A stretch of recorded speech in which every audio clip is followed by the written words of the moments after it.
Vedare tinokuchingamidzai zvekare kune chimwe chirongwa pano paZim Facebook Secrets and Confessions. Tadzoka zvekare nemamwe mamessages regai tibva tapinda mumamessages edu atadzoka takakubatirai. Message yedu yekutanga yakamira sekudai so: hanzi makadi zvenyu mukomanashi, ndinokumbirawo kuti munge muchindiposterawo nyaya yangu makavigawo chitupa changu. Inini mukoma, nyaya yangu yakamira sekudai so: ndiri mudzimai ane makore 26 ekuberekwa. Ndakauyawo kuno kuSouth Africa ende ndichiuyawo kuno kuSouth Africa ndainge ndapiwa imwe heartbreak yekuti ndaiti kana ndikazvitarisa mukoma ndaibva ndanzwa ndichizvinzwira tsitsi because murume zvaakandiita mukoma zvakandirwadza. Iye akabva adanana nemwana wavatete vangu ende amai vangu vainge vakambozama kuti vange vachindikansela about that issue, but munhu kana uine hama dzako unenge uchingozviudza kuti maybe amai vanongoitirana grudge nehanzvadzi yababa vangu. So ndakazoti ndatanga kudanana nemurume uyu, iye akabva ati ainge achida kuti zvinhu zvedu zvinge zvichifamba negwara repachivanhu zvekutoti takatoita maprocesses iwavo ekutoenda kuna vatete because mhuri yekwavo vainge vachiti haungaroori vatete vacho vasipo. Saka takaenda mukoma ndokubva tanovhonora vatete kwavainge vachigara because vatete vainge vakangobudawo mumusha zvichimonzi vainge vakawanikwa somewhere. Saka takatanga tadriver inini naye nehis friend, we drove for a very long time tichibuda muHarare tichienda kuvillage kwacho uko kwatainge tapiwa madirections kuti tichinzi ndokwavainge vakaroorwa, but we then found out kuti no, vatete vainge vakazorambana nemurume uya. This time around patakazonovawana vatete vainge vava kugara muBulawayo. Well, vatete takati tanosangana navo muBulawayo, then chakazoitika ndechekuti ivo vatete vakabva vanditi we had to stay there for a couple of days. Wangu murume, my first husband, kwaari it was not a problem because munhu ainge aine kambani yake zviya zvekuti nyange munhu akagara mari mumba inenge ichingopinda.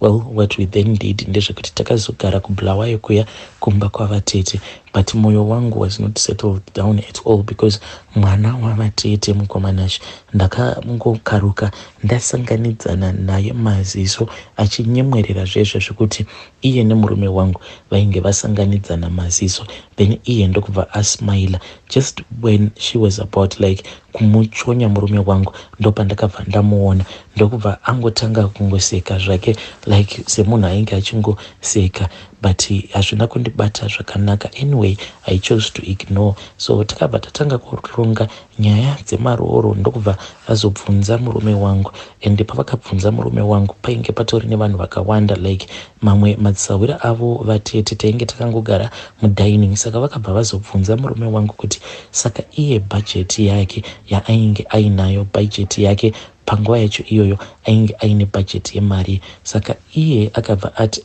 ini vatete pari zvino mari yandakabata it is $6,500. Ndakaona vatete vangu vachivhunduka, vakavhunduka mukoma, but pavakavhunduka vakabva vaona kuti zvinhu zvavainge vaita it was too obvious zvezvo zvekuti zvinhu zvisiri boka muvhundukiro kacho kavakaita. Ndopavakabva vazosimuka paya vatete ndokubva vatanga kuridza like mururu paya vachiuya pandiri hugging me vakati mwana wehanzvadzi yangu, I am so happy, mwari vakanaka, vachiimba masongs echurch, but mumwoyo mangu I was no longer comfortable and zvinhu zvandainge ndava kungofunga were all the things that my mother had told me kuti ivo pavakapinda mumusha vakatatidza kugamuchirwa ende munhu ainge achilidha her torment vainge vari vatete vachikocha even baba, kuzosvika baba pavakatanga kumbopindawo mumudhu yekurova amai vangu, hanzi it was all caused by vatete ava. Saka in that moment mukoma murume paakaudza vatete kuti ndo mari ainge akabata, ndakarwadziwa ndikamutarisa ndikati but you're not supposed to say kuti iwe une mari, but iye akangonditi vatete vako ndevatete vako, she is the one who is supposed to be there ndichikuroora and we have to follow the proper protocols. Munongoziva vanhu vaya vanofarira zvechivanhu too much overboard, ndo zvavari kumhuri kwavo, my ex-husband. So mukomana zvadaro takabva tazoronga the date vatete ndokubva tazobva navo kuBulawayo tichidzoka navo kuHarare. And this was like makore nemakore. And amai vangu vachinotaura ivo vainge vachiti vainge vakazogumana navatete vangu for about 15 years vasina kana kumbogara vakaonana. But pandakazodzoka kuHarare mama vakabva vati ameno maybe ndimwari vakushandisawo kuti tinge tichizongoona nawo navatete vako, because mama dzimwe nguva itomboti vanenge vakafa vatete, but vatete zvavo vainge vakanyura mumarriage yavo kuBulawayo ikoko. Zvadaro mukomanashe takati tauya kuHarare takauya nemwana wavo. Saka what started happening mukoma ndezvekuti inini ndakazofind out soon after ndabva mukuroorwa, pandainge ndichiti nhumbu yangu apo payainge yava ne3 months ndopandakabva ndazozivawo kuti iyewo mwana wavatete mimba yake it was ahead of mine ne1 month. Pose paya pavainge vari kuHarare iye already ainge ava kutorara ne-ex-husband yangu. So at that time zvavainge vava kuita ndezvekuti habi uyu sezvo iye ainge achingozvishanda aikwanisa kungondiudza kuti yes this trip ari kuenda kuGweru kana kuti ari kuenda kwakati izvo anenge atori nemwana wavatete. Vatete zvinhu zvose izvi vainge vachizviziva. Ende mukomanashe dzimwe nguva chiprofita unotochipiwa but chinouya chakaita sekunge chinenge chakawanda, because ndakati ndaenda rimwe zuva ndakaendako kuMasowe ndiine munin'ina wangu ndokubva tazotanga kubatsirwa. Saka mukunobatsirwa kwekwe ndakabva ndanzi ko imi amai pamainge muri kuBulawayo ko makagotendereiko vatete venyu vachiwachira murume wenyu hembe dzake? Moment pandakaudzwa kuti ivo vatete vainge vakawachira murume wangu hembe ende nemwana wavo hanzi akazotouya akadzidzumburudza hembe idzodzo. Zvakaitika musi iwoyo mukomanashe tainge tava kugadzirira kuti tinge tichidzoka kuHarare, saka ndainge ndatoburitsa hembe dzangu nehembe dzemurume kuti tinge tichidziwacha. So ivo vatete vakabva vati no mirai ndidziwache. Saka inini naHappy tainge takatongogara zvedu mudining tichiona mamovies, but pakabva pazongoitika yake switch because ivo vatete vakabuda vachinowacha hembe dzetse. Later on vakabva vazodana mwana wavo, uyu mwana wekuzomitiswa ne-ex-husband yangu, iye ndokubva azoenda panze paya vakabva vazomusiya achiwacha hembe dziya. Saka ndichipiwa that prophecy izvo zvinonzi vatete vangu vainge vaine mushonga uyo wavainge vainawo. Saka vainge vakamupa mushonga wekuti ange achitaura kuti semawachiro andiri kuita hembe idzi uchazova murume wangu kusvika muguva, ndo matorerwo acho andakaitwa murume navatete vangu. Anyways at that time mukoma zvinhu zvekuti taingopiwawo munamato tichingonzi munamato wekundiso tobva tangonzi gezai nemunamato uyu. But madzibaba ivavo ndakazodzokera kwavari mushure mekunge ndaziva kuti iye mwana uyu wavatete ainge achidanana nemurume wangu, but vakazama kundipa dzimwe kundiso but hadzina kana kumbogara dzashanda zvachose. Well mukomanashe pandakafind out kuti ndo zvainge zvaitika ndakabva ndazouya kuno kuSouth Africa. Ndichinouya kuno kuSouth Africa mukoma ndakabva ndanowira zvekare mumaoko the wrong guy. Nanhasi handisati ndakwanisa kuhila mukoma, because pandakabva kumusha ndainge ndine that pain yokuti ndarwadziswa ende ndaizviudza kuti handidi kuona munhu anonzi muzimu pamberi pangu, murume wekuzimu pamberi pangu. Ndaiti kana ndikangonyengwa nemurume anenge achibva kuzimu ndaibva ndanzwa mwoyo wangu uchisviba. So ndichiuya kuno ndakambotanga ndadheita maSouth African, but takazongotadza kungowirirana nawo nekuda kwekutiwo maculture akasiyana. Ndikabva ndazoti rekedzai ndinge ndichingozamawo vamwe varume. Saka ndikabva ndazosangana noumwe murume uyo anobva kuDRC, ndikabva ndazotanga kudanana naye murume uyu. So mukoma iye kugara neni zvake ainge asingatombodi, aitongoda izvozvo zvekuti ndinenge ndichiuya ndichidzokera. Anyway inini ndainge ndisina hangu dhiri nazvo, because inini pabasa pandainge ndichishanda painge pari stay in. Saka ndaiziva kuti kana ndikachaisa ndaichaisa Friday na 4 iye aibva azouya obva azonditora.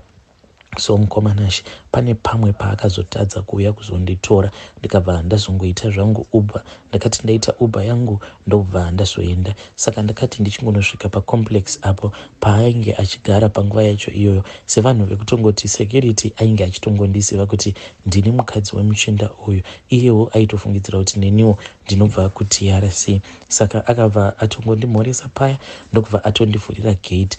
Inini ndichitongoendawo semunhu ainge achitongofambirawo munhu wake.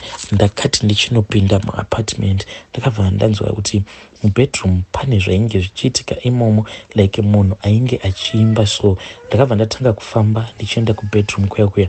What had surprised me ndezvekuti stove yainge iri on, painge pasina mapoto, but the stove showed kuti it had been on for a very long time. Saka ndakangosvika ndichinopinda mubedroom yamuya ndichitonoti surprise, I am here. Kwawai usina kuya kuzonditora mukomanashi? Inini ndini ndakazorohwa nesurprise. Pambedha painge paine rimwe rainge rakaita kunge dzvenyu, ende dzvenyu iri iye the excuse yaakazondipa yainge iri excuse yekuti anzi dzvenyu iri rakadonha paceiling. In that process pandakamubata achiita zvinhu zvake izvozvo. Saka the coincidence for me, it was just too much for me to understand.